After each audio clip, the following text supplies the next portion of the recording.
The Littlest Werewolf Story, written by Fischer, illustrated by Joel Cook. The littlest werewolf jumped into bed, and his mother tucked him in tight.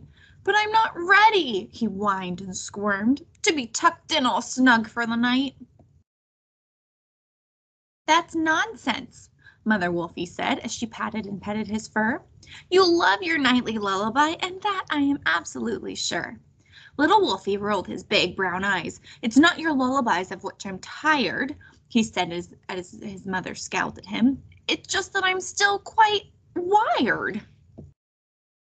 "Of course you are," she said to him. "You've had quite an adventurous day." "That's just it," Wolfie grinned at her. "I still want to run out and play."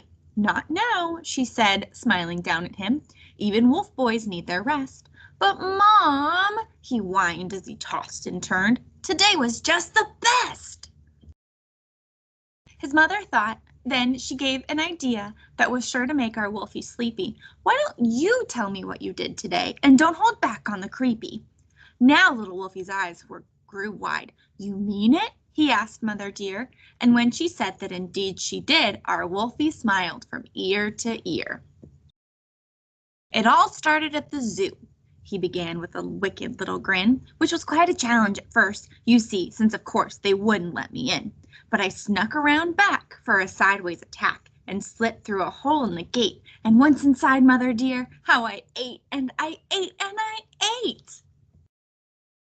But I was just getting started. That zoo was far from the main course, and even after all the cages were empty, why, I could have eaten a horse. And Mother Dear, that's just what I did. Yes, horses were next on the menu, so I scampered over to Avery's stables and ate everything but the very last horseshoe. And then I was thirsty, so thirsty, you see, so I drank till the lake bed was dry, and the fishes were flopping and flapping their tails, so I thought a few dozen I'd try.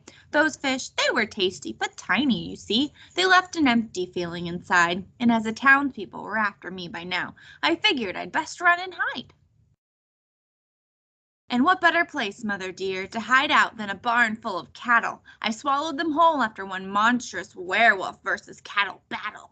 But the townsfolk, they would not give up, so I roared until my throat was sore, and when they still would not let me be, I roared and roared, then roared some more. And finally, they ran away, the people of this town, and that was when I finally started really chowing down. I gobbled every cat in town and then ate all the frogs. When I'd scarfed up all the squirrels, I woofed down all the dogs. And then, just to spice things up, I had a dozen pedicures, and while sitting there, I shed enough to make a dozen furs. I tore a dozen shirts in half and split through all my drawers. I went through 16 tennis shoes while racing around on all fours.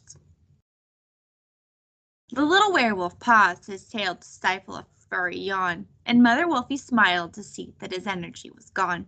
He snuggled in his covers tight and closed his weary eyes. He replaced his storytelling skills with contented little sighs.